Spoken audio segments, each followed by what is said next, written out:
नमस्कार माझ्या महाराष्ट्रातील लाडक्या बहिणींनो, थांबा.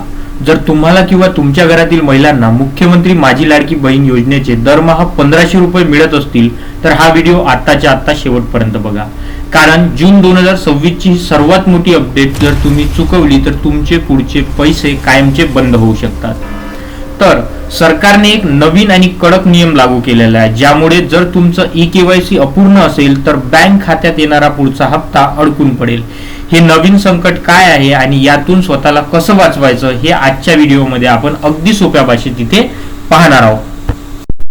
तर इथे मुख्य समस्या काय आहे? लाडकी बहीण योजनेला सुरुवात होऊन आता बरीच महिने झालेली आहे, पण अजूनही लाखो महिला अशा आहेत ज्यांनी ई-केवायसी अजून सुद्धा पूर्ण केलेली नाही. सरकारने यापूर्वी अनेकदा मुदतवाढ दिली होती, पण आता जून 2026 मध्ये अंतिम चेतावणी इथे देण्यात आली आहे. पण पुढे जाण्यापूर्वी मला सगळ्यात आधी खाली कमेंट करून सांगा, तुम्हाला मे महिन्याचा 1500 रुपयाचा हप्ता मिळाला आहे की नाही, आणि तुम्ही महाराष्ट्रातील कोणत्या जिल्ह्यातून हा व्हिडिओ बघत आहे कमेंट सेक्शन मध्ये मला नक्की सांगा, जेणेकरून मला कळेल की माझ्या कोणत्या लाडक्या बहिणींना पैशांचा हप्ता पोहोचलाय. अनेकांना वाटतं की आपल्या आधीचे हप्ते सुरळीतपणे इथे त्यांना आलेले आहे, पण तसं नाही. तुमचा आधार कार्डची माहिती आणि बँक खात्याची माहिती जर मॅच होत नसेल तर सिस्टीम ऑटोमॅटिक तुमचे पैसे इथे ब्लॉक करणार आहे. तर नवीन नियम आणि अट आता पाहूया. सर्वात महत्वाची गोष्ट जी यावेळच्या अपडेटमध्ये बदलली आहे आणि ज्याबद्दल बऱ्याच महिलांना अजून सुद्धा माहिती नाही. नवीन नियमानुसार ई-केवायसी करताना फक्त तुमची माहिती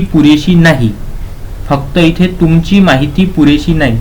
जर तुम्ही विवाहित असाल तर तुम्हाला तुमच्या पतीचा आधार कार्ड नंबर तिथे तुम्हाला लिंक करावा इथे लागणार आहे. आणि जर तुम्ही अविवाहित, विधवा किंवा घटस्फोटित महिला असाल तर तुम्हाला तुमच्या वडिलांचा आधार कार्ड नंबर देणे अनिवार्य म्हणजेच इथे कंपल्सरी करण्यात आलेला आहे. या नवीन नियमामुळे अनेक महिलांचे अर्ज अजूनही पोर्टलवर पेंडिंग किंवा त्रुटीमध्ये दाखवत आहे. तुम्ही तुमचे पती किंवा वडिलांचे आधार कार्ड लिंक केले आहेत का? मला खाली कमेंट करून नक्की सांगा. आता आपण पाहूया ई-केवायसी करण्याची सोपी पद्धत. आता अजिबात घाबरून जाऊ नका. हे ई-केवायसी घरबसल्या मोबाईलवरून कसं करायचं आता आपण 3 सोप्या स्टेपमध्ये इथे तुम्हाला सांगणार आहे.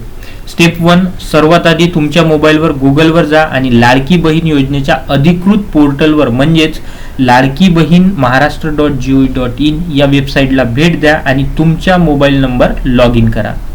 यानंतरची स्टेप म्हणजे लॉग इन केल्यावर तिथे तुम्हाला अपडेट ई-केवायसी किंवा आधार लिंक असा पर्याय दिसेल.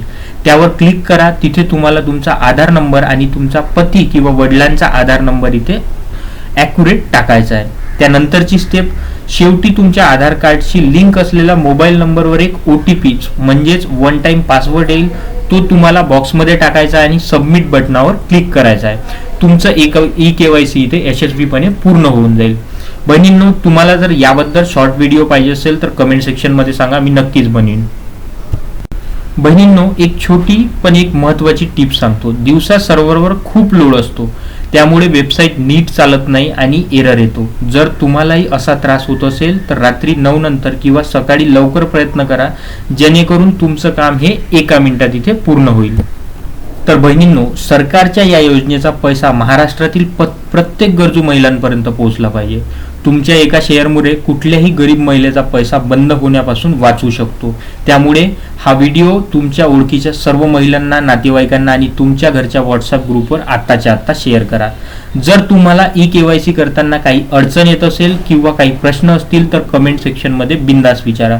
मी तुमच्या प्रत्येक प्रश्नाचा उत्तर इथे नक्की देईल. आणि अशाच महत्त्वाच्या सरकारी योजनांचा आणि खात्रीशीर माहितीसाठी आपल्या चॅनलला इथे सबस्क्राईब करायला अजिबात विसरू. चला तर मग भेटूया पुढच्या एका नवीन आणि माहितीपूर्ण व्हिडिओमध्ये. धन्यवाद. जय महाराष्ट्र.